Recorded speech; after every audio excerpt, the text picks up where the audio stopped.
What's up guys? I hope you are doing well. I am Veer. Welcome to study I Q. Code देखिए कितनी शानदार है ये. यहाँ पर बात की गई है कि आदमी की लाइफ में 2 दिन बहुत ही ज़्यादा इंपॉर्टेंट होते हैं. एक तो उस दिन जिस दिन इंसान पैदा होता है और एक उस दिन जिस दिन उसको पता चल जाता है कि उसकी लाइफ में गोल क्या होता है. देखिए, ये जो पैदा होने वाली प्रक्रिया है ये हम लोगों के हाथ में नहीं है किसी के भी.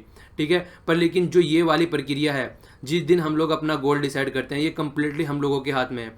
तो हमेशा कि क्या गोल डिसाइड करना है ये हमारे ऊपर डिपेंड करता है, हमारे इन्वायरमेंट के ऊपर डिपेंड करता है, जिस इन्वायरमेंट में हम लोग रहते हैं. तो देखिए, कुछ लोगों का गोल होता है कि अपनी लाइफ बनाना, कुछ का गोल होता है कि अपने साथ साथ में दूसरों की लाइफ बनाना, कुछ का गोल होता है कि अपने आप को बदलना और कुछ का गोल होता है कि दुनिया को बदलना. तो देखिए, हर एक आदमी अपना गोल खुद डिसाइड करता है कि उसको करना क्या है. बस सबसे ज़्यादा इंपॉर्टेंट और सबसे अच्छी बात क्या होती है गोल डिसाइड करने की, वो ये होती है कि चाहे गोल छोटा डिसाइड करो चाहे बड़ा डिसाइड करो, वो आप लोगों के ऊपर डिपेंड है. पर लेकिन गोल डिसाइड करने के बाद में आप अपनी एनर्जी और अपनी इफिशिएंसी को अच्छे से यूज़ करने लगते हैं, उसको एक प्रॉपर डायरेक्शन में लगाने लगते हैं. तो आपके अंदर का जो एक इंसान है जिसको आप जानते भी नहीं अब तक कि कितना ताकतवर है, जब आप गोल डिसाइड कर लेते हैं तो आपको उसकी ताकत का पता चलने लगता है. तो सबसे अच्छा सजेशन तो एपीजे अब्दुल कलाम सर ने ही दिया था. उन्होंने ये बोला था कि गोल इतना बड़ा डिसाइड करो कि आपने कभी सोचा भी ना हो, किसी ने सोचा भी ना हो कि आप ये कर पाएंगे. तो गोल हमेशा बड़ा डिसाइड करना चाहिए. क्यों? क्योंकि अगर आप गोल छोटा डिसाइड कर रहे हैं तो आप अपनी एनर्जी को अच्छे से पहचान नहीं पाएंगे कि आपके अंदर कितनी एनर्जी है और आप इस दुनिया में क्या कर सकते हैं. तो जितना बड़ा गोल होगा उतनी ही ज़्यादा आपके अंदर से एनर्जी निकल के आएगी और उतना ही आप कंट्रीब्यूट कर पाएंगे सोसाइटी के लिए. तो छोटा गोल सेट करके आप अपने खुद के साथ में अन्याय कर रहे हैं, तो गोल हमेशा बड़ा रखें. ठीक है, तो आज जो है 5 जुलाई है, देख लेते हैं हमको कौन कौन से द हिंदू के आर्टिकल डिस्कस करने हैं. देखिए, ये यहाँ पर पेन ड्राइव और टैबलेट के कोर्सेज अवेलेबल हैं स्टडी आई क्यू के. आप लोग इनको खरीद सकते हैं और यहाँ पर कॉन्टैक्ट कर सकते हैं. आप दोनों ही यहाँ पर आपके पास में फ़ोन नंबर भी और वेबसाइट भी अवेलेबल है.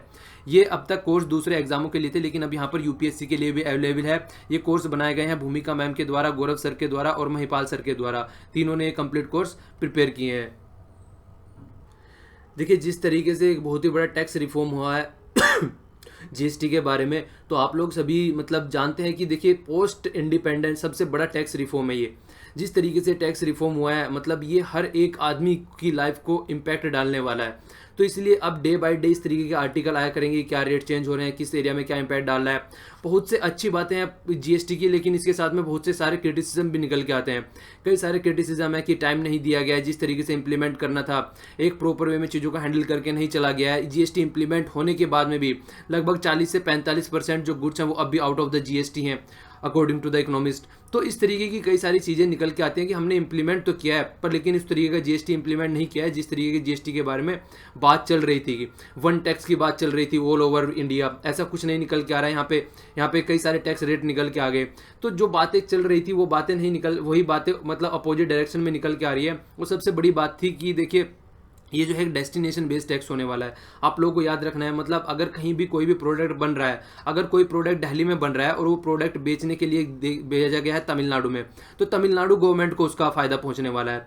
तो डेस्टिनेशन बेस्ड टैक्स है, तो इसके ऊपर भी कई सारे स्टेटों के कंसर्न निकल के आ रहे थे. हालांकि इसको सोल्ट आउट किया गया है गवर्नमेंट के द्वारा कि उनको एक्स्ट्रा मनी दी जाएगी जिनको कोई नुकसान होने वाला है उनके एक्सचेकर को, कोई भी स्टेट गवर्नमेंट को.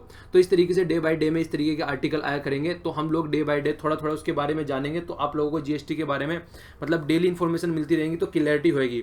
और जितनी क्लियरिटी आप लोगों को होती है तो आसपास में लोगों को भी आप लोग बताइए जिससे कि अवेयरनेस अच्छे से फैलाई जा सके. ओके, ये जो नीचे वाला आर्टिकल नीचे वाला सॉरी यार देखो, बीच में खांसी आएगी तो थोड़ा सा आप लोगों को डिस्टर्बेंस होएगा. वॉइस भी अभी ऐसी चल रही है मेरी, तो थोड़ा सा आप लोग कोऑपरेट कीजिए प्लीज़.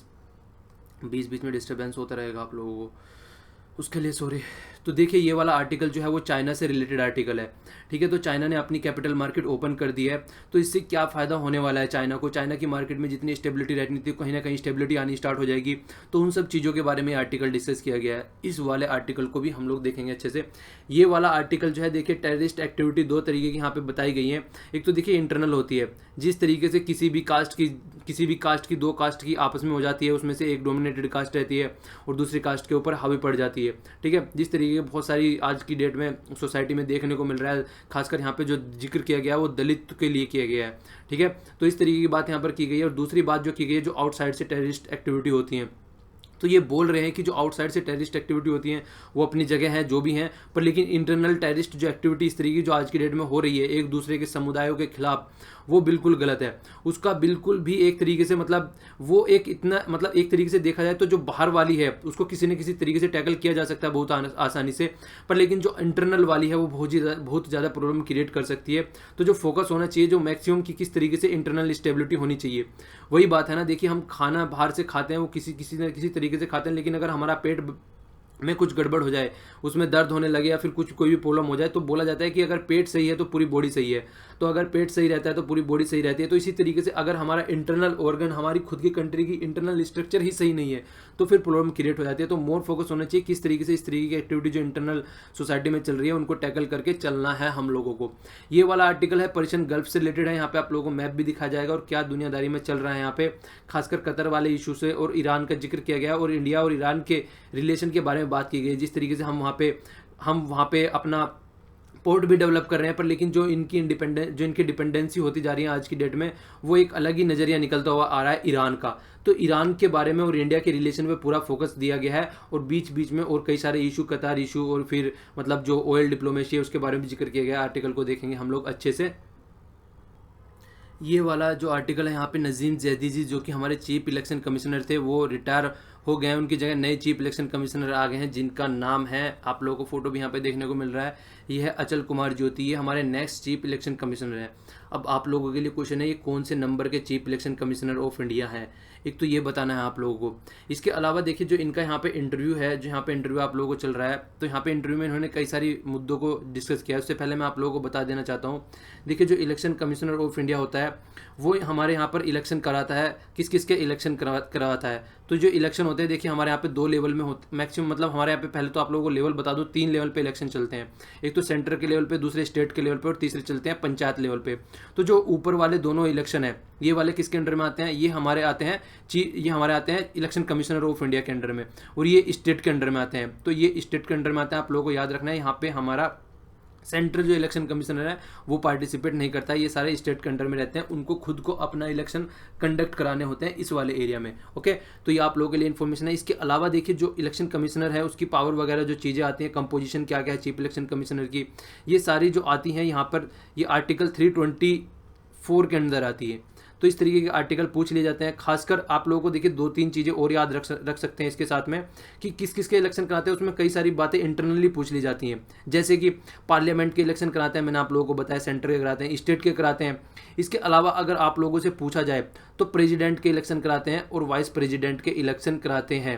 तो ये आप लोगों को याद रखना है, ये भी कई बार कन्फ्यूजन में जो डाल दिया जाता है, ये वाली पोस्ट जो होती हैं ये वाली कन्फ्यूजन में डाल दी जाती हैं। तो प्रेसिडेंट और वाइस प्रेसिडेंट के इलेक्शन कराए जाते हैं, ठीक है। हमारे यहाँ पे गवर्नर के इलेक्शन नहीं होते हैं, आप लोगों को ये याद रखना है, ठीक है, उनको अपॉइंट किया जाता है, ठीक है। तो इस तरीके के मतलब कन्फ्यूजन कई बार डाल दिया जाता है, तो माइंड में क्लियरिटी रख के आप लोगों को चलनी है। और जो नीचे वाली मतलब एक तरीके से पंचायत बॉडी होती है उनके स्टेट इलेक्शन कराते हैं, ना कि हमारा सेंट्रल इलेक्शन कमिश्नर। ओके, और एक और इम्पोर्टेंट क्वेश्चन है, काफ़ी पूछ लिया जाता है, ये वाला भी आप लोगों को बताना है क्या कि देखिए पहले जो कमिश्नर हुआ करता था वो ओनली 1 इलेक्शन कमिश्नर हुआ करता था, लेकिन क्या हुआ आके लगभग 80s में, ठीक है, वो 80s में लगभग आप लोगों के लिए यहाँ पे क्वेश्चन निकल के आ रहा है, इसलिए मैं एग्जैक्ट डेट नहीं बता रहा हूँ, इसलिए 80s बोल रहा हूँ। आप लोगों को बताना है कि जब यहाँ पे मतलब एक तो इलेक्शन कमिश्नर ऑफ इंडिया हो गया, इसके साथ में 2 इलेक्शन कमिश्नर और आ गए, ठीक है। तो यहाँ पे एक अमेंडमेंट हुआ, अमेंडमेंट जो पहले हुआ करता था हमारे यहाँ पे क्या हुआ करता था, पहले 21 साल एज हुआ करती थी, 21 साल को घटा के एज कितनी कर दी हमारे यहाँ पे 18 साल कर दी गई। आज की डेट में आप लोग वोट डालते हैं, 18 साल की एज होती है, आपका वोटर ID कार्ड बन जाता है और आप लोग वोट डालने जा सकते हैं, ठीक है। तो जैसे ये डेट घटाई गई, आप लोगों को पता चला, देखिए डेट घटाने से ही कितनी ज़्यादा ह्यूज पॉपुलेशन उसके अंदर में आ जाएगी अभी वोटिंग डालने के। तो यहाँ पे एक अमेंडमेंट हुआ, आप लोगों को उस कॉन्स्टिट्यूशन अमेंडमेंट का नाम बताना है कि वो अमेंडमेंट कब हुआ जिसमें ये एज जो है डिक्रीज कर दी गई 21 से 18, कब हुआ और कौन से नंबर का अमेंडमेंट था वो। तो दोनों क्वेश्चन आप लोगों को बताना है नीचे कमेंट बॉक्स में। ओके, तो यहाँ पे देखिए जो जिक्र किया गया है इस आर्टिकल में, यहाँ पे कई सारे आप लोगों ने देखा होगा, हम लोगों ने बहुत आर्टिकल डिस्कस किए हैं कि किस तरीके से वोटिंग मशीन थी, उसके ऊपर क्वेश्चन मार्क लगाया गया था। जब यूपी, पंजाब और गोवा में इलेक्शन हुए थे उस टाइम पे बोला गया था कि जो वोटिंग मशीन है वो ठीक वो ठीक से वर्क नहीं कर रही हैं, ठीक है, उनको हैक कर दिया गया है। उसके बाद में फिर इलेक्शन कमिश्नर ने ये भी बुलाई, एक मतलब मीटिंग टाइप की बुलाई, जिसमें सब गवर्नमेंट पार्टी को बुलाया गया कि आप लोग इसको हैक करके दिखाओ मशीन को। तो उसमें सब नाट गए, तो वो भी बातें निकल के आई। इसके बाद में जो इशू चल रहा है यहाँ पे ब्लैक मनी का इशू चल रहा है। देखिए जो कमिश्नर है वो सबसे ज़्यादा परेशान है, जो जैदी जी हैं उन्होंने सबसे ज़्यादा जो अपना गुस्सा दिखाया। वो बोला गया है कि जो देखिए आज की डेट में जो मनी यूज़ की जाती है वो एक तरीके से जो जो जो एक लेवल प्लेइंग फील्ड होता है उसको चेंज कर देती है। मतलब सब आदमी को एक लेवल प्लेइंग फील्ड मिलना चाहिए, हर एक आदमी को जो रिसोर्सेज हैं उसको इक्वल मिलने चाहिए अगर किसी फील्ड में उनको मतलब पार्टिसिपेट करना है। पर लेकिन वो मनी जो है वो कहीं ना कहीं बहुत गलत इंपैक्ट डाल देती है, वोटर खरीदे और बेचे जाते हैं। इसके अलावा बहुत सारी मतलब इलीगल एक्टिविटीज़ होती है, बूथ कैप्चरिंग वगैरह, तो हालांकि आज की डेट में कम हो गई है, पर लेकिन फिर भी कई सारे एरिया ऐसे हैं जहाँ पर ऐसी इलीगल एक्टिविटी होती है जो कि इलेक्शन पे डायरेक्ट इंपैक्ट डालती है। इसके अलावा जो फंडिंग होती है, इलेक्शन कमीशन जो फंडिंग होती है जो पॉलिटिकल पार्टी को, उसके ऊपर ये बोल रहे हैं। फंडिंग में ये बोल रहे हैं कि देखिए जो पॉलिटिकल पार्टी को आप लोग फंडिंग देते हैं उसका एक प्रॉपर वो होना चाहिए, मतलब वो सारी A to Z डिजिटली होनी चाहिए, ठीक है। और ये फंडिंग तो होती रहती है, पर लेकिन उसके अलावा जो उसका यूज़ होता है, देखिए कई सारे हमने लास्ट में भी आर्टिकल डिस्कस किए थे, जो सेंट्रल अथॉरिटी होती है ना, जो किसी पार्टी की सारी चीज़ें उसके हाथ में होती हैं। जो नीचे वाले जो पियादे जिनको बोल सकते हैं आप लोग, जो किसी पार्टी में काम करते हैं, उनको इतनी इन्फॉर्मेशन नहीं मिलती है, उनका पार्टिसिपेशन भी नहीं रहता है। तो कई बार क्या करते हैं जो नीचे वाले प्यादे हैं ये अपने आप को जानने पहचानने के लिए कि पार्टी की जो हाई कमांड है उन तक इनके बारे में पता चले, उल्टी सीधी एक्टिविटीज़ करते रहते हैं। तो ये भी हम लोगों ने एक बार पीछे आर्टिकल में डिस्कस किया था कि इस तरीके की जो एक्टिविटीज़ हैं उनको भी बंद करना चाहिए, ठीक है। क्योंकि कहीं ना कहीं एक डिसेंट्रलाइजेशन ऑफ पावर होना चाहिए। ये नहीं है कि पॉलिटिकल पार्टी में जो ऊपर वाली पोस्ट है बस वही डिसाइड करे क्या होना चाहिए। एक मतलब बोलना कहने का मतलब ये है कि यहाँ पे पार्टी में भी डेमोक्रेसी होनी चाहिए, जिसको इंटरनल डेमोक्रेसी बोलते हैं पार्टी के। ऐसा कुछ नहीं है, पार्टी की जो हाई कमांड होती है बस वो सब कुछ डिसाइड कर लेती है और नीचे वाले को बता दिया जाता है कि कल से आप लोगों को ऐसा करना है। तो पार्टी के अंदर डेमोक्रेसी नहीं है, वो डेमोक्रेसी कम से कम होनी चाहिए। इसके अलावा ये फोकस कहाँ पे कर रहे हैं, साइमल्टेनियस इलेक्शन की बात चल रही है। देखिए जैसे इलेक्शन सेंटर के होते हैं तो सेंटर के इलेक्शन हो जाता है 5 साल में, आप लोगों को पता है। इसके बाद में क्या होता है, हर साल 4 से 5 स्टेट को इलेक्शन होते रहते हैं, कभी किसी के आगे कभी किसी के आगे। तो इसलिए जो हमारा इलेक्शन कमिश्नर है वो क्या रहता है, इसी काम में इंडल्ज रहता है। देखिए इंडल्ज रहना एक अलग बात है, वो चीज़ें सही है अपनी जगह जो भी है, पर लेकिन सबसे बड़ी प्रॉब्लम क्या होती है, अगर किसी स्टेट में इलेक्शन हो जाते हैं तो सेंटर कोई भी एक ऐसी स्कीम नहीं मतलब अनाउंस कर सकता उस स्टेट से रिलेटेड, कोई वेलफेयर की स्कीम कुछ भी। तो इस तरीके से जो पॉलिसी इंटरवेंशन भी होता रहता है बीच बीच में, मतलब डिस्टर्बेंस होता है पॉलिसी में इंप्लीमेंट करने के ऊपर, किसी स्टेट में की जाएगी किसी में नहीं की जाएगी। इसके अलावा एक इलेक्शन को इस तरीके से मान लिया जाता है, जितने भी मतलब एक ऐसे कंपोनेंट है जो सोसाइटी के लिए सही नहीं है, वो हमेशा क्या करते हैं, इलेक्शन उनके लिए फेस्टिवल की तरह आता है। वो बढ़ चढ़कर इन दुनियादारी में जुड़ जाते हैं और बहुत ही ह्यूज लेवल पे ब्लैक मनी इधर उधर होती है।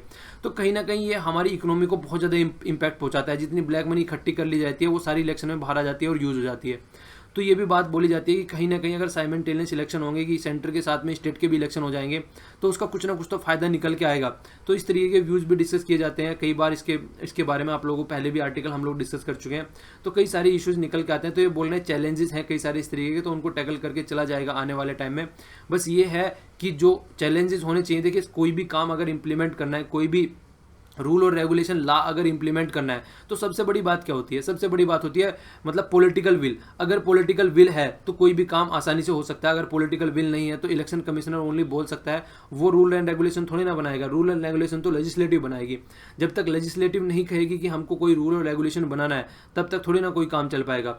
तो इसीलिए लेजिस्लेटिव को भी अपनी विल पावर दिखानी पड़ेगी। और जो भी इस तरीके की नेगेटिव एक्टिविटीज़ हैं, जो कि इलेक्शन जो कि डेमोक्रेसी का मोस्ट इंपॉर्टेंट पार्ट माना जाता है, अगर वो ऐसी एक्टिविटी को जो इलेक्शन को नुकसान पहुंचाती है, हमारी डेमोक्रेसी को नुकसान पहुंचाती है, उनको रोकने के लिए पॉलिटिकल विल आगे नहीं आएगी, तो कहीं ना कहीं चैलेंजेस बने रहेंगे।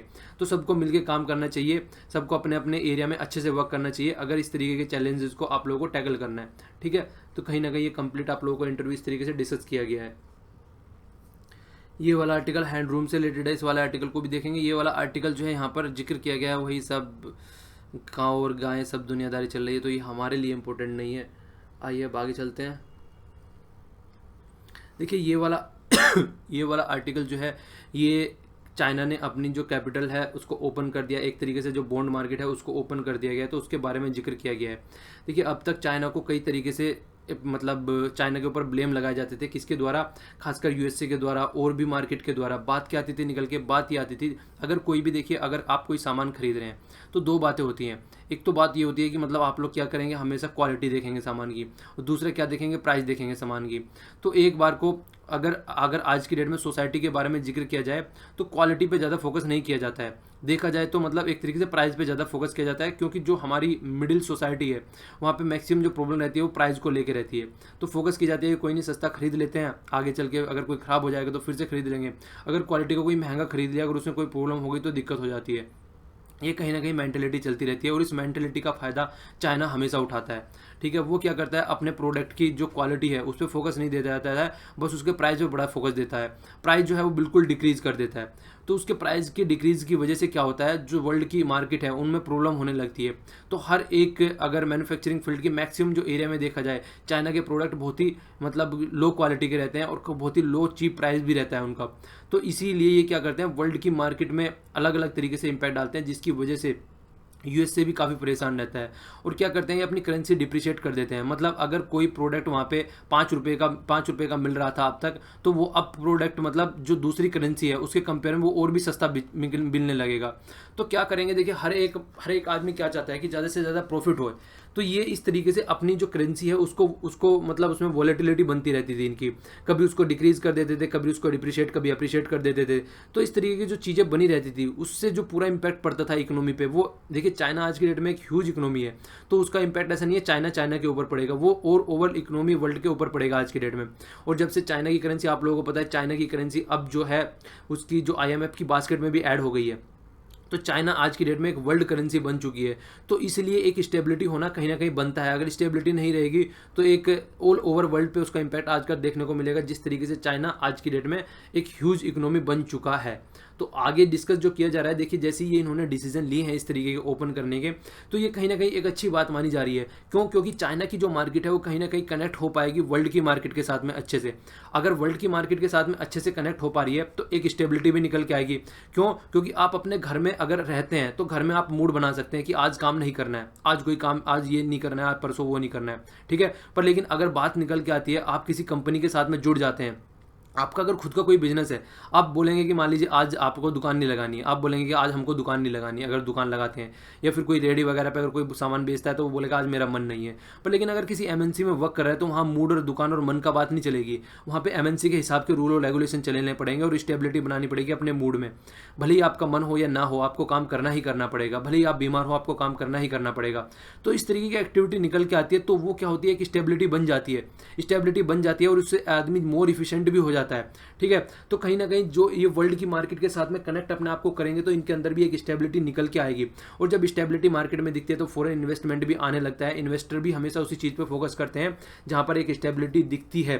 तो यही बात बोली जा रही है और बोला जा रहा है कि जो स्टेप ये चाइना ने अभी लिया है, इससे आने वाले टाइम में जो आज की डेट में एस्टिमेट लगाया जा रहा है, जो वैल्यू 9 ट्रिलियन है, वो आने वाले टाइम में डबल होने की, मतलब 5 ईयर में डबल होने की एक्सपेक्टेशन लगाई जा रही है। और सेंट्रल बैंक और चाइना है, देखिए जिस तरीके से हमारे यहाँ पे आरबीआई है, इसी तरीके से वहाँ पे पीपल्स बैंक ऑफ चाइना है, ठीक है।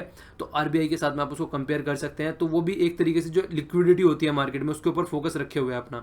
लिक्विडिटी क्या होती है? लिक्विडिटी देखिए मार्केट में कितना पैसा अवेलेबल है, मार्केट में जितना पैसा अवेलेबल होता है उसी हिसाब से, जिस तरीके से मान लीजिए अब 7th पे कमीशन आ गया तो लोगों के हाथ में ज़्यादा पैसे आने स्टार्ट हो गए, तो इससे मार्केट में लिक्विडिटी बन गई।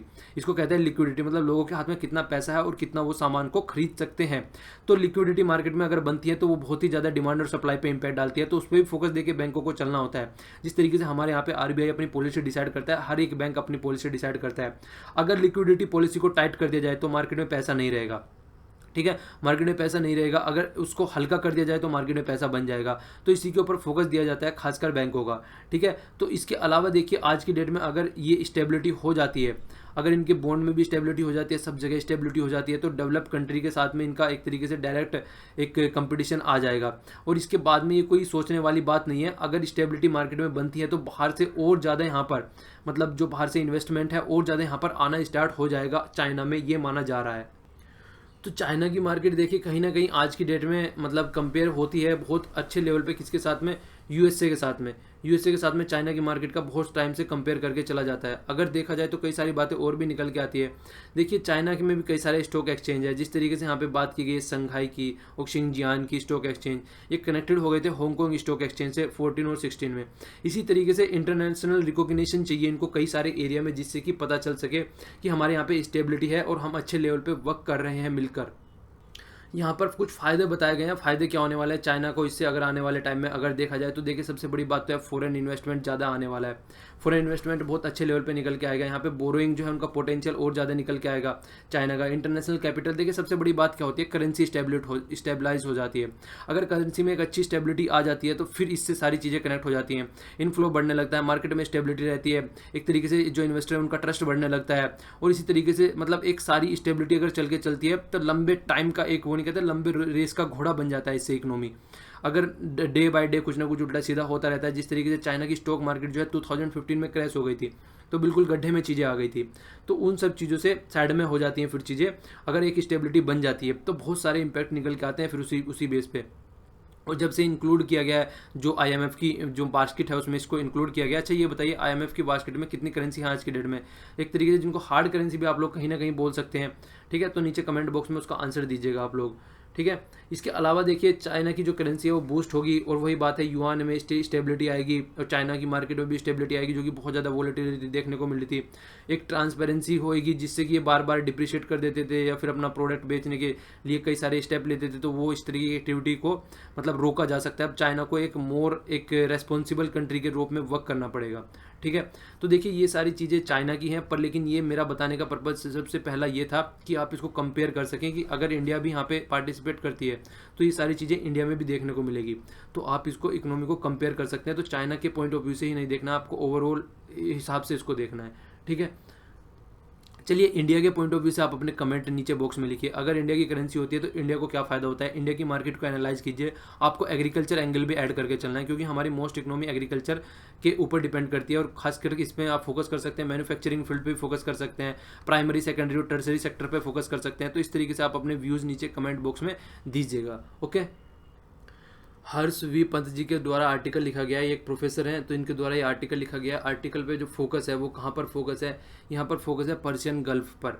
पर्शियन गल्फ है कहाँ पर आप लोग एक बार देख सकते हैं, यहाँ पर ये देखिए ये है यहाँ पे पर्शियन गल्फ आप लोगों को देखने को मिला होगा, जस्ट ईरान के नीचे यहाँ पर ये पड़ता है और यहाँ पर इसकी कैपिटल क्या है, तेहरान है ईरान की कैपिटल, ठीक है। तो ये पूरा मैप आप लोगों को देखने को मिल रहा है। तो यहाँ पे कंट्रोवर्सी कितनी बनी हुई है आप लोगों को पता है, कतार वाला इशू भी निकल के आता है। तो यहीं पे कई सारी बातें आप लोगों को डिस्कस की गई है, देखने को भी मिलेगी। यहाँ पे पाकिस्तान दिया हुआ है, इस साइड में आप लोगों को इंडिया देखने को मिलेगा। अगर और बड़े मैप में इसको देखा जाए तो ये वाला एरिया है जिस पे हम लोग फोकस करने जा रहे हैं। इंडिया के रेफरेंस में देखिए तो यहाँ पे हमारा इंडिया हो गया। तो इस तरीके से आप इसको देख सकते हैं। तो इस वाले पोर्शन की मैं बात कर रहा हूँ यहाँ पे जो मैंने आपको बड़े मैप में दिखाया है। तो अभी देखिए कुछ दिनों पहले जो बातें निकल के आ रही थी वो ये एक लीडर है यहाँ पर ईरान में, इनका नाम है अतोयुल्ला अली खामी। तो इन्होंने इनकी क्या स्टेटमेंट निकल के आ रही है कुछ टाइम से, इनकी स्टेटमेंट मतलब एक अपोजिट स्टेटमेंट निकल के आ रही है। किस तरीके से मतलब ये ऐसी ऐसी बातें कर रहे हैं कि जो मुस्लिम कम्युनिटी है उनको मिल के रहना चाहिए, खासकर मुस्लिम कम्युनिटी मतलब अफगानिस्तान, पाकिस्तान, इराक और कश्मीर का इन्होंने जिक्र किया है। ये वाला पॉइंट हमारा सोचने वाला है। ये इस तरीके की स्टेटमेंट इनकी निकल के आ रही है कि कश्मीर पे फोकस देने की बात इनकी निकल के आ रही है। तो देखिए जब भी हमारे बायलैटरल रिलेशन जो पाकिस्तान के साथ में उसमें कोई दूसरी कंट्री अगर इंटरफेयर करती है तो वही सीधी सीधी बात है कि हमारे रिलेशन जो है उसके साथ में गड़बड़ाने लगते हैं।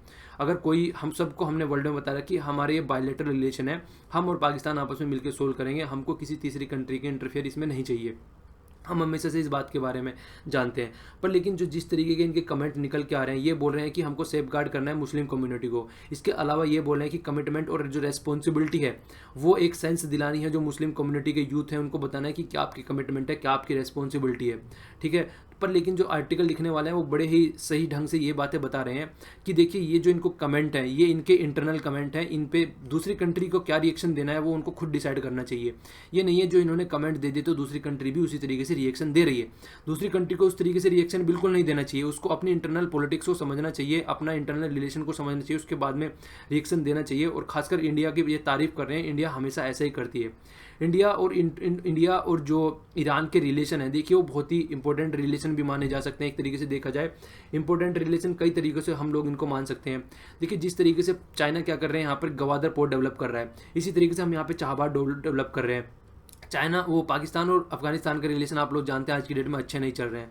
तो इंडिया क्या चाहता है, अफगानिस्तान को एक रूट मिल जाए जिसकी तरीके से वो यहाँ से हमारे साथ में व्यापार कर सके। हम ये चीज़ें हम लोग हमेशा चाहते हैं। यहाँ पे जैसे गुजरात हो गया, तो हमेशा इस तरीके का हम रूट बनाने की बात कर रहे हैं, पर लेकिन यहाँ पे कई सारे क्रिटिसिज्म निकल के आ रहे हैं।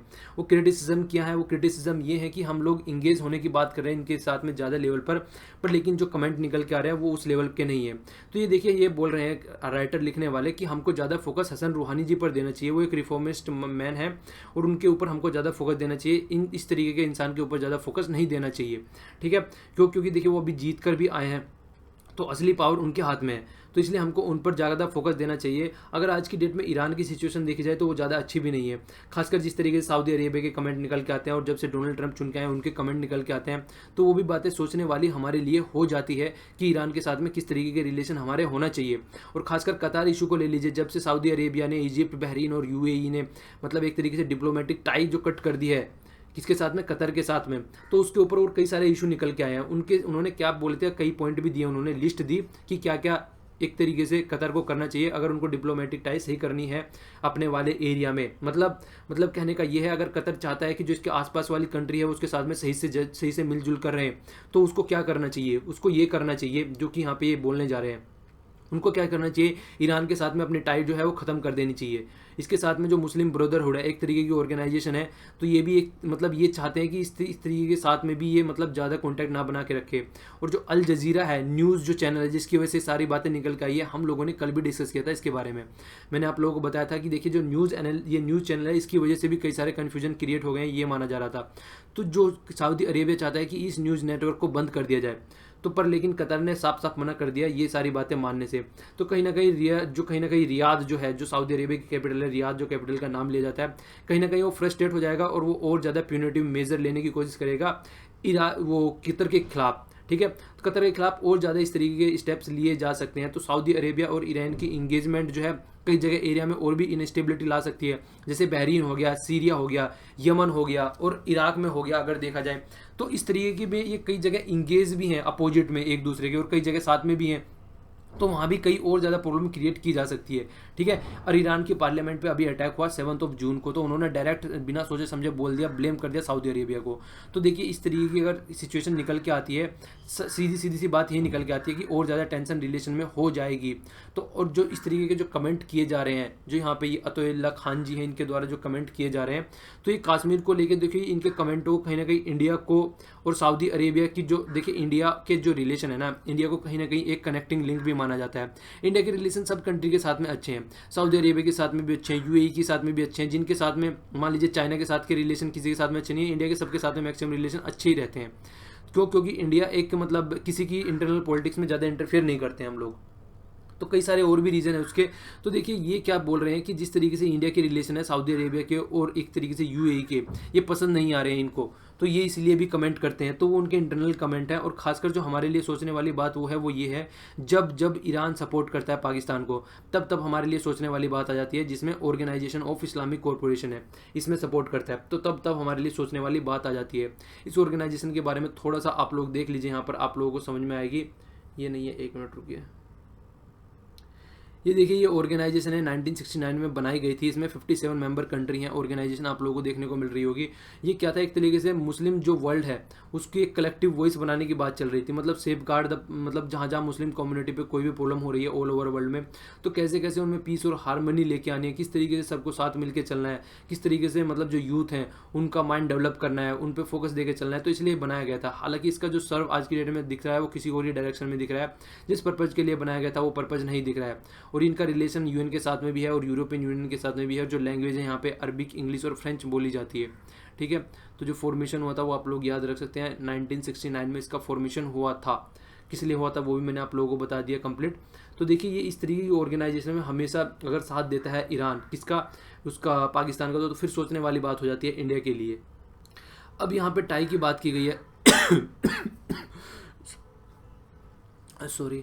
अब यहाँ पे टाई की बात की गई है, देखिए किस किस कंट्री के साथ किस के साथ किस तरीके से टाई की बात की गई है। यहाँ पर बात की गई है, देखिए ग्रेट कंसर्न की बात है दोनों कंट्री में। अगर यहाँ पर सबसे बड़ी बात है यहाँ पे ये है फ्रेजाद बी, ये फ्रेजाद बी ऑफशोर ऑयल फील्ड है, यहाँ पे एक ऑयल और गैस फील्ड है यहाँ पे।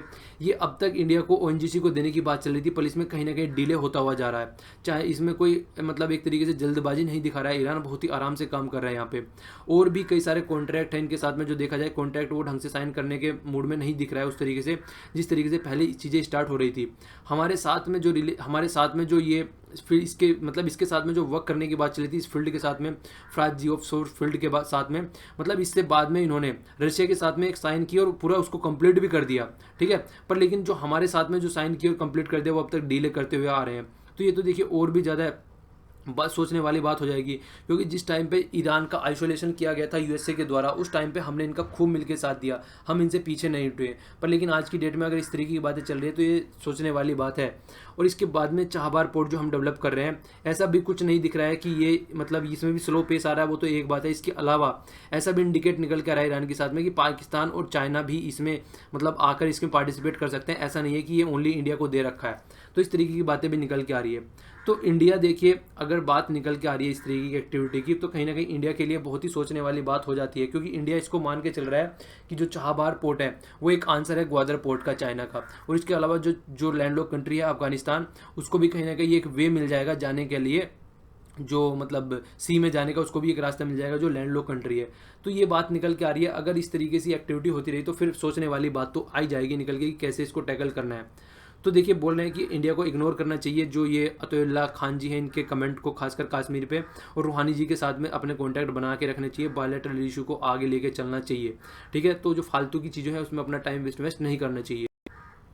तो और कई सारे इशू अफगानिस्तान वाले ले लीजिए, कोऑर्डिनेट किस तरीके से बना के चलना चाहिए, तो उन सब पे हम लोगों को फोकस करना चाहिए, ना कि जो फालतू के कमेंट है उन पे फोकस नहीं करना चाहिए। ये चीज़ें आप अपनी नॉर्मल लाइफ में भी इंप्लीमेंट कर सकते हैं। हर एक आदमी आपको दूसरे दिन कहेगा कि तुमसे नहीं हो पाएगा, तुम नहीं कर पाओगे। आप लोगों को उसको बताना है कि मुझसे हो या ना हो ये तेरे लिए कंसर्न नहीं है, मुझे क्या करना है मुझे अच्छे से पता है, तुमको बताने की जरूरत नहीं है। तो आपको अपना एटीट्यूड इस तरीके का रखना है, किसी के बोलने से भी अपने आप को परेशान नहीं करना है कि सामने वाले ने क्या बोल दिया आप इरिटेट हो गए सुन के उसकी बातें। ओके, यहाँ पे जो बात की गई है, देखिए ये बात की गई है going beyond the culture heritage, मतलब यहाँ पे जो बात की गई है वो किसके हैंडलूम के बारे में बात की गई है, जुलाहे भी जिनको हिंदी में आप लोग बोल सकते हैं। देखिए एक तो बात की गई है, सबसे पहले हमको सोचना चाहिए, फिर से रीथिंक करना चाहिए, खासकर स्किल लेबर के बारे में, जुलाहे के बारे में। आज की डेट में मशीन आ गई है, एक से एक मशीन आ गई है वर्क करने के लिए, तो इसीलिए एक अच्छे लेवल पे पॉलिसी फॉर्मेशन करना चाहिए, क्योंकि हम इनको क्या देखते हैं एक तरीके से ट्रेडिशनल इंडस्ट्री के तौर पे देखते हैं, और जहाँ भी ट्रेडिशनल वर्ड जुड़ जाता है कहीं ना कहीं उसको पिछड़ा हुआ चीज़ें मानने लगते हैं। तो आज की डेट में इनको मॉडर्न तरीके से देखना चाहिए, ऐसा नहीं है, क्योंकि देखिए क्वालिटी जो होती है वो बहुत ही अच्छी होती है, हाथों से बुनते हैं, पर लेकिन आज की डेट में मशीन जो आ गई है वो इनको डायरेक्ट मतलब कंपटीशन देती हैं, और सबसे बड़ी बात ये है कि उनका बहुत ही लार्ज स्केल पे वर्क होता है। तो कहीं ना कहीं ट्रेडिशनल इंडस्ट्री जिसको बोला जा रहा है, इसमें स्किल बढ़ानी चाहिए, आपको मैकेनिकल पावर इसमें बढ़ानी चाहिए ज़्यादा, और अपनी पॉलिसी अच्छे लेवल पे इंप्लीमेंट करनी चाहिए, जिससे कि जो हमारा ये एक ह्यूज सेक्टर है उसको अच्छे से रखा जा सके। आप लोगों को पता होगा जिस तरीके से एग्रीकल्चर में देखिए सबसे ज़्यादा हमारे यहाँ पे मतलब एक तरीके से जॉब जनरेट की जाती है, उसके बाद में जो दूसरा ये खादी उद्योग आता है, कपड़ा उद्योग आता है, जिसमें सबसे ज़्यादा जॉब जनरेट होती है। तो कपड़ा उद्योग पे हमको फोकस देकर चलना चाहिए। और जिस तरीके से हम लोगों ने इकोनॉमिक सर्वे में भी डिस्कस किया था, वहाँ पे बातें बोली गई थी, क्या बातें बोली गई थी इकोनॉमिक सर्वे में, कि देखिए आज की डेट में जो जगह छोड़ी जा रही है किसके द्वारा, चाइना के द्वारा, उसको कौन भर रहा है, उसको वियतनाम और बांग्लादेश भर रहा है। तो क्यों भर रहा है और चाइना क्यों छोड़ रहा है? चाइना में लेबर आज की डेट में महंगा हो गया और वहाँ पे कपड़े का प्रोडक्शन महंगा होता जा रहा है, और वियतनाम और यहाँ पे बांग्लादेश उसको भरने के लिए तैयार है। तो इंडिया को भी अपनी पॉलिसी इस तरीके की बनानी चाहिए जिससे कि जो वैक्यूम क्रिएट चाइना के द्वारा किया जा रहा है उसको भरा जा सके। तो भरने के लिए सबसे बड़ी बात क्या है, पॉलिसी अच्छे से बनानी पड़ेगी, इसकी लेबर फोर्स पे काम करना पड़ेगा। और देखिए ट्रेडिशनल तौर पर उसको नहीं देखना पड़ेगा, ट्रेडिशनल वर्ड अगर जुड़ जाता है तो कहीं ना कहीं ये मान लेते हैं कि पिछड़ा हुआ एरिया है, इस पर वर्क करना चाहिए, मॉडर्न तरीके से उसको देखना चाहिए, उसको ये देखना चाहिए कि इसके अंदर कितनी कलाकारी है, कितना अच्छा है ये, मतलब एक तरीके से अपने काम को कितने शार्पली करता है। और अगर पुराने टाइम में कॉलोनियल पीरियड में भी देखा जाए तो हमारा ये फील्ड जो था हमेशा अंग्रेज चिढ़ा करते थे इससे, क्यों? क्योंकि ये इसकी डिमांड बहुत ज़्यादा थी। पर लेकिन जैसे जैसे चीज़ें बढ़ती गई उन्होंने क्या किया, एक इस तरीके की सिचुएशन क्रिएट कर दी कि इनको बेरोजगार बना दिया। ठीक है, तो ये देखिए उन्होंने भी खूब इस पर मतलब अत्याचार किए इस फील्ड पे। तो इसीलिए हमको इस फील्ड को अच्छे से डेवलप करना चाहिए और इसके बारे में सोचना चाहिए, इसको एज ए मॉडर्न इंडस्ट्री की तरीके से डेवलप करना चाहिए। तो ये बातें यहाँ पे डिस्कस की गई हैं। पेज फर्स्ट पर न्यूज़ है, यहाँ पर जिक्र किया गया है सुप्रीम कोर्ट का जो लिक्कर सेल के ऊपर बात चल रही है हाईवे के बाद में। तो यहाँ पे चंडीगढ़ ने एडमिनिस्ट्रेटर ने क्या किया, डी नोटिफाइड कर दिया certain road does not violate the order. मतलब जैसे कि ये हाईवे थे, यहाँ पे क्या बोला गया था स्टेट और नेशनल हाईवे कि 500 मीटर की रेंज तक यहाँ पर शराब नहीं बिचेगी, ठीक है, तो कोई नहीं बेच पाएगा शराब। तो बातें क्या की गई थी बाद में, बातें ये की गई थी कि देखिए अगर ये शराब मिलती है यहाँ पर तो बहुत सारे एक्सीडेंट होते हैं, पर लेकिन अब इसकी वजह से बहुत सारी चीज़ें और देखने को मिल रही थी। क्या देखने को मिल रही थी, सबसे बड़ा तो जो रिवेन्यू जनरेशन है वो स्टेट गवर्नमेंट का उस पर मतलब बहुत ज़्यादा इम्पैक्ट पड़ रहा था। इसकी वजह से जो टूरिस्ट एक्टिविटी है स्टेट में वो भी देखने को मिल रही थी। इसके अलावा एम्प्लॉयमेंट में भी बहुत ज़्यादा प्रॉब्लम हो रही थी। एम्प्लॉयमेंट मतलब बहुत सारे आदमी बेरोजगार होते हुए नजर आ रहे थे। तो कुछ एरिया है जहाँ पे इस तरीके के जो ज़्यादा इस तरीके की एक्टिविटी नहीं होती है, जहाँ पर ये होता है कि मतलब ज़्यादा रोड एक्सीडेंट नहीं हो रहे हैं, तो कुछ इस तरीके को तो डीमोटिफाई किया जा सकता है ना। ये कितने सारे हाईवे हैं जहाँ पे बैन लगा दिया गया था। तो सुप्रीम कोर्ट ने बोला है कि मतलब जहाँ पर इस तरीके की एक्टिविटी नहीं हो रही है तो उसको मतलब बोला जा सकता है। वैसे तो लिक्विड फ्री जोन बनाने की बात चल रही है, पर लेकिन जहाँ पर एक्टिविटी ज़्यादा नहीं होती है वहाँ पर आप लोग उसको फ्री छोड़ सकते हैं, ठीक है। एक तरीके से रिलैक्सेशन आप लोग बोल सकते हैं इसको कहीं ना कहीं सुप्रीम कोर्ट की। इसके अलावा पेज 1 और 11 पे न्यूज़ है कि देखिए इंडिया और ये इजराइल के रिलेशन की बात चल रही है। हमारे प्राइम मिनिस्टर इजराइल की विजिट पे हैं, तो उसी के लिए बोला जा रहा है। ये देखिए ग्राउंड ब्रेकिंग विजिट बोली जा रही है, first prime minister of India है यहाँ से वहाँ जा रहे हैं। इसके अलावा और कई सारी चीज़ें क्या देखने को मिल रही है, 25th ईयर है ये हमारा, तो सेलिब्रेट करने की बात बनती है। और ये बात ये निकल के आ रही है, अब तक हम इनके साथ में सिक्योरिटी रिलेशन बना के रखते थे। मतलब यहाँ से हम कई सारे जैसे ब्रैक 8 मोबाइल हो गई और वो मिसाइल हो गई, ये सब खरीदा करते थे। तो सिक्योरिटी पॉइंट ऑफ व्यू से मतलब इनकी एजेंसी से हम सलाह लिया करते थे किस तरीके से हमको अपनी मतलब जो रो जैसी एजेंसीज़ हैं उनको किस तरीके से वर्क कराना चाहिए, जो हमारी इंटेलिजेंस एजेंसी है किस तरीके से उनको अच्छे से वर्क कराना चाहिए। तो वो सब चीज़ें हम इनके साथ में मिलकर बात किया करते थे, मतलब सिक्योरिटी पे ज़्यादा फोकस किया करते थे। पर लेकिन अब हम सिक्योरिटी से भी अलग हट के जा रहे हैं, क्योंकि रिसर्च एंड डेवलपमेंट में अगर देखा जाए इजराइल का कोई जवाब नहीं है, बहुत अच्छे लेवल का उनका R&D है। तो हमको भी उनके साथ में मिलकर काम करने से कई सारे फील्ड में हमको वर्क करने को मिलेगा, देखने को मिलेगा, जिससे कि हमारे और सारे एरिया डेवलप हो सकते हैं। तो देखिए अभी इसके ऊपर एडिटोरियल भी आएगा, तब देखेंगे हम किस लेवल पे यहाँ पर इसके साथ में रिलेशन बढ़ रहे हैं। और हम ये भी देखेंगे रिलेशन के साथ साथ में कि और भी कौन कौन से एरिया यहाँ पर इनके साथ में आगे बढ़ते हुए नजर आ रहे हैं। और खासकर पैलेस्तीन वाला इशू भी निकल के आएगा आगे जैसे, तो हम लोग उसको अच्छे से डिस्कस कर लेंगे जब आर्टिकल नया आएगा। इसके अलावा देखिए ये बात की गई है पेज फर्स्ट पर ही है ये, यहाँ पे किसके बारे में बात की गई है, ये है arm force special power act. तो आर्म फोर्स जो हमारी है उनको एक स्पेशल पावर दे दी जाती है जहाँ पर भी एक डिस्टर्बेंस वाला एरिया होता है, मतलब वो एक अपने खुद के ही हिसाब से अपने स्टेप्स ले सकते हैं, अपने डिसीजन ले सकते हैं जिस तरीके की वहाँ पे सिचुएशन बन रही है। तो उसके बारे में जिक्र किया गया, थोड़ा सा इसके बारे में देख लीजिए। Arm force special power act जो है वो एक तरीके से जो डिस्टर्ब्ड एरिया है जो 1976 के हिसाब से डिक्लेयर किया गया डिस्टर्ब्ड एरिया है, तो उसके हिसाब से कहीं भी अगर होता है तो वहाँ पे एक ये इसको इम्प्लीमेंट करने की बात की जाती है। तो जो 1958 में एप्लीकेबल किया गया नागा हिल में, आसाम में। इसके बाद में फिर 7 सिस्टर जो कि हमारे नॉर्थ ईस्ट स्टेट हैं उन पे इम्प्लीमेंट कर दिया गया। 1983 में इम्प्लीमेंट कर दिया गया पंजाब में और चंडीगढ़ में। आप लोगों को पता होगा जिस टाइम पे दंगे हुए थे तो उस टाइम पे यहाँ पे इनको भी इम्प्लीमेंट कर दिया गया। उसके बाद में फिर इसको विद्रोह कर दिया गया 1997 में। इसके अलावा एक्ट जो 1990s में है फिर जाके J&K में भी इम्प्लीमेंट कर दिया गया और तब से यहाँ पे लगा हुआ है। तो ये देखिए कहीं ना कहीं बहुत ज़्यादा प्रोटेस्ट होता हुआ नजर आता है कई बार कि अपने जो स्टेप्स होते हैं आर्मी पर्सनल वो अपने हिसाब से ले लेते हैं, पर लेकिन कहीं ना कहीं इनके ऊपर भी दबाव रहता है चीज़ों को करने का। जिस तरीके से मतलब एक सबसे बड़ी बात होती है जितनी हार्मनी बनी रहेगी उतना ज़्यादा अच्छा है, तो एक हार्मनी रिलेशन बनाने के लिए इम्प्लीमेंट किया जा रहा है। तो अब क्या बात की जा रही है, अब ये इस तरीके के जो है मतलब जो इस तरीके के जिस एरिया में लगे हुए थे ये एफ्स पे लगा हुआ था तो उसको हटाने की बात चल रही है। सबसे आपको ये भी याद रखना है होम मिनिस्ट्री के अंडर में आता है, ठीक है। तो बीजेपी लेड स्टेट में पहले हटाने की बात चल रही है और आराम आराम से और एरिया में भी देखा जाएगा। तो सही बात है, अगर हमारी सोसाइटी में हार्मनी बन रही है और इस तरीके की बात निकल के आ रही है कि इनको हटाना है वहाँ से, तो एक अच्छा स्टेप है, एक अच्छे लेवल की बात है। क्योंकि अगर टेंशन कम होती है तो और ज़्यादा है, क्योंकि जिस एरिया में इस तरीके के एक्ट लगे रहते हैं वहाँ कहीं ना कहीं कई तरीके की इंडिपेंडेंसी हट हो जाती है, फंडामेंटल राइट भी अच्छे से वर्क नहीं कर पाते हैं वहाँ पे। तो ये बात निकल के आती है अगर इस तरीके का स्टेप्स लिया जा रहा है तो वो फायदेमंद होगा आने वाले टाइम में बहुत ही अच्छे से। इसके अलावा पेज 7 पर न्यूज़ की गई है ड्रग रेजिस्टेंस TB की बात की गई है। देखिए रेजिस्टेंस का मतलब क्या होता है, अगर कोई भी नॉर्मल चीज़ों से कोई रेजिस्ट करने लगता है, रुकावट पड़ने लगती है। मतलब आज की डेट में जो पहले टाइम पे जो TB होती थी उसको जो दवाई दे दी जाती थी वो उससे ठीक हो जाती थी, पर लेकिन कुछ टाइम बाद क्या होने लगा, जो दवाई है उसका असर पड़ना बंद होने लगा, जो नॉर्मल दवाई दी जाती थी, ठीक है, उससे हायर डोज देना पड़ा। अब उस दवाई उस टीबी को ट्रीट करने के लिए, तो उसको ड्रग रेजिस्टेंस टीबी बोल देते हैं। मतलब जितने लेवल पे पहले दवाई काम करती थी उससे ज़्यादा लेवल की दवाई आज की डेट में ज़रूरत है उस चीज़ को सॉर्ट आउट करने के लिए। तो खासकर चिल्ड्रन में इसका बहुत ज़्यादा देखने को मिल रहा है, जितना सोचा भी नहीं गया था रिपोर्ट के हिसाब से। तो चिल्ड्रनों में अगर मल्टी ड्रग रेजिस्टेंस टीबी ज़्यादा आती जा रही है तो ये बहुत ही बड़ी सोचने वाली बात हो जाती है। सबसे वरिंग फैक्टर यही आता है, देखिए बच्चों में कोई बीमारी होती है क्योंकि वो भविष्य माना जाता है किसी भी कंट्री का, तो बच्चों को सबसे अच्छे देख रेख की ज़रूरत पड़ती है। तो इस तरीके की ड्रग रेजिस्टेंस टीबी अगर कोई है तो उस पर अच्छे से फोकस देके चलना चाहिए।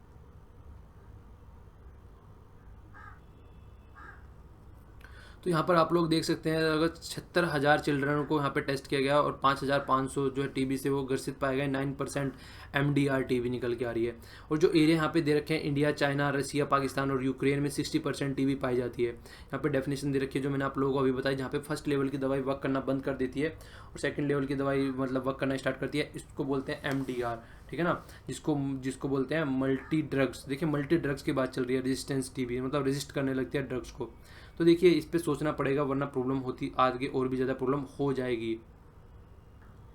यहाँ पे पेज 9 पे डेटा पॉइंट दे रखा है, नेट कनेक्टिविटी की बात की जा रही है। देखिए नेट कनेक्टिविटी सबसे ऊपर जो है वो बरमूडा है, ठीक है।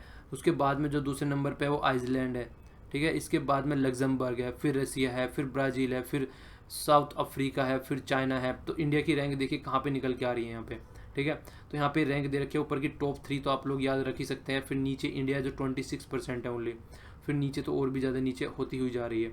तो देखिए डिजिटल इंडिया सर जैसे प्रोग्राम चल रहे हैं पर फिर भी लेवल पे वर्क नहीं हो रहा है हमारे यहाँ आज की डेट में भी। नॉर्थ कोरिया ने अपनी ballistic missile intercontinental missile, intercontinental क्या होती है, जो दो कॉन्टिनेंटों के बीच में वार कर सकती है। मतलब मान लीजिए कोई यहाँ से यूरोप में छोड़ी गई तो नॉर्थ अमेरिका में जा सकती है, साउथ अमेरिका में जा सकती है, ठीक है। तो उसको इंटरकॉन्टिनेंटल बोलते हैं, कॉन्टिनेंटल के आर पार जा सकती है। तो अब तक इनके पास नहीं थी पर अब माना जा रहा है नॉर्थ कोरिया ने इंटरकॉन्टिनेंटल मिसाइल बना ली है। ये हो गया यहाँ पे नॉर्थ कोरिया। तो ये बात निकल के आ रही है जिसकी वजह से बहुत ज़्यादा टेंशन बनी हुई थी पहले से भी। तो यूएस के एनालिस्ट बोलते थे कि अब अलास्का जो वाला एरिया पड़ता है जो रशिया से खरीदा था यूएसए ने, अब उस पर भी ये वार किया जा सकता है इसके द्वारा। तो नॉर्थ कोरिया ने क्लेम किया है कि मैंने लॉन्च कर दिया है, और जो यूएस से बोल रहे थे कि ऐसा नहीं होने देंगे डोनाल्ड ट्रंप जी, अब वो हो चुका है। तो कहीं ना कहीं और प्रॉब्लम क्रिएट हो जाएगी। जिस तरीके से यूएस बोलता है बार बार चाइना को कि इसको टैकल करके चलो, टैकल करके चलो, तो देखिए किस तरीके से अब टैकल करके चलेंगे। क्योंकि अगर इंटरकॉन्टिनेंटल मिसाइल आ जाती है तो फिर ये एक बहुत ही सोचने समझने वाली बात हो जाती है, खासकर नॉर्थ कोरिया जैसे हाथों में। आप लोग वहाँ के लीडर को जानती हैं किस लेवल के लीडर हैं वो। तो देखिए यही बात आती है फिर निकल के। पेज 13 पर न्यूज़ है उदय बोलते हैं उज्ज्वल डिस्कॉम एश्योरेंस योजना, इसके बारे में कई बार आ जाता है। ये हमारा जो इलेक्ट्रिसिटी विभाग है उसको इम्प्रूव करने के लिए बात की जाती है। तो 97% डिस्कॉम डेप्ट जो है वो कवर किया जा रहा है सेंटर के द्वारा, ये बात की गई है। तो किससे कनेक्टेड है ये, मतलब एनर्जी और आप लोग इलेक्ट्रिसिटी फील्ड से आप लोग बोल सकते हैं ये कनेक्टेड है, ओके। अब देखिए मैंग्रोव फॉरेस्ट से रिलेटेड मैंने आप लोगों से क्वेश्चन पूछा था, तो वेस्ट बंगाल में सबसे ज़्यादा है, गुजरात में उसके बाद में है, फिर अंडमान निकोबार में और फिर आंध्र प्रदेश में, ठीक है। तो आप लोग याद रख सकते हैं सबसे ज़्यादा वेस्ट बंगाल, गुजरात, अंडमान निकोबार, आंध्र प्रदेश। वेस्ट बंगाल आप लोग जानते हैं यहाँ पे, फिर गुजरात, फिर क्या है अंडमान निकोबार और फिर क्या है आंध्र प्रदेश, ओके। तो थोड़ा सा इसके बारे में आप लोग याद रखना है। इसके बारे में मैंने आपसे पूछा था कि एक मतलब जीका वायरस से होने वाली बीमारी का नाम बताइए जिससे सर का साइज बच्चों का डिफरेंस होता हुआ आता है। तो ये कौन सी है, ये माइक्रोसिफेली है। तो आप लोगों को इसका नाम याद रखना है, ये जीका वायरस के कोजेज से होती है, वायरस याद रखना है यहाँ पे। Multi community market exchange India first थी जिसके बारे में मैंने पूछा था, और सेकंड कौन सी थी, नेशनल कम्युनिटेड एंड डेरिवेटेड एक्सचेंज, ये सेकंड लार्जेस्ट मार्केट है। इसके अलावा कृष्णा गोदावरी के बारे में मैंने आप लोगों से पूछा था, ये कृष्णा और गोदावरी रिवर पड़ता है के, जो मैंने पूछा था आपसे KGD6, ठीक है। तो ये गैस फील्ड कृष्णा और गोदावरी पड़ता है। इसके अलावा एक क्वेश्चन पूछा था मैंने आप लोगों से सरदार सरोवर डैम के बारे में, ठीक है। ये नर्मदा और नर्मदा में गुजरात रिवर में पड़ता है। तो यहाँ पे आप लोग मतलब नर्मदा रिवर पर गुजरात में पड़ता है, उल्टा बोल दिया सॉरी। तो देखिए यहाँ पर ये आप लोगों को स्टेट दिखाता हूँ मैं आप लोगों को। यहाँ पे ऊपर हो गया कौन सा, मध्य प्रदेश, मध्य प्रदेश से होता हुआ नीचे थोड़ा सा आप लोगों को महाराष्ट्र का भी टचिंग यहाँ पे दिख रहा होगा, और उसके ऊपर गुजरात हो गया। तो यहाँ से ये होता हुआ जाता है, आप लोग इसको याद रख सकते हैं। ये नर्मदा रिवर की बात चल रही है जिसपे डैम बनाया जा रहा है, जिसके ऊपर हमने कल आर्टिकल डिस्कस किया गया था। ये देखिए यहाँ पे आप लोग मतलब ये यहाँ पे ये भी दिखाया गया, आप लोग देख सकते हैं इस पे पॉइंट्स है कुछ यहाँ पे, ये कई सारे फेमस है। अमरकंटक आप लोग देख सकते हैं, ओमकारेश्वर, मतलब ये कई सारे न्यूज़ में आ जाते हैं। तो ये भी आप लोग नाम याद रख सकते हैं। ये सारे इसी रिवर पर पड़ते हैं, नर्मदा रिवर पर। किस किस स्टेट से होके जाती है वो आप लोग यहाँ पर देख ही सकते हैं, ओके। तो आज के लिए इतना ही। Thanks lot for listening. देखिए थोड़ा सा हेल्थ का इशू आ रहा है, हल्का सा आप लोगों को डिस्टर्बेंस हो रहा है कि मैं समझ सकता हूँ, पर थोड़ा सा कोऑपरेट कीजिए। देखिए आजकल में थोड़ा सही हो जाएगा तो अच्छे से, मैं मेडिसिन ले रहा हूँ। तो आज के लिए इतना ही। लेक्चर पसंद आया तो लाइक कीजिए, नहीं पसंद आया तो डिसलाइक कीजिए, और नीचे आंसर दीजिए प्लीज़। रिक्वेस्ट आप लोगों से, आंसर देंगे तो आप लोग भी अच्छा फील करेंगे और मुझे भी अच्छा लगेगा, मैं और मोटिवेट रहूँगा काम को करने में। नीचे PDF आप लोग डाउनलोड कर सकते हैं, तो वहाँ पे आप लोगों के लिए लिंक अवेलेबल रहेगा। Thanks a lot for listening. जय हिंद।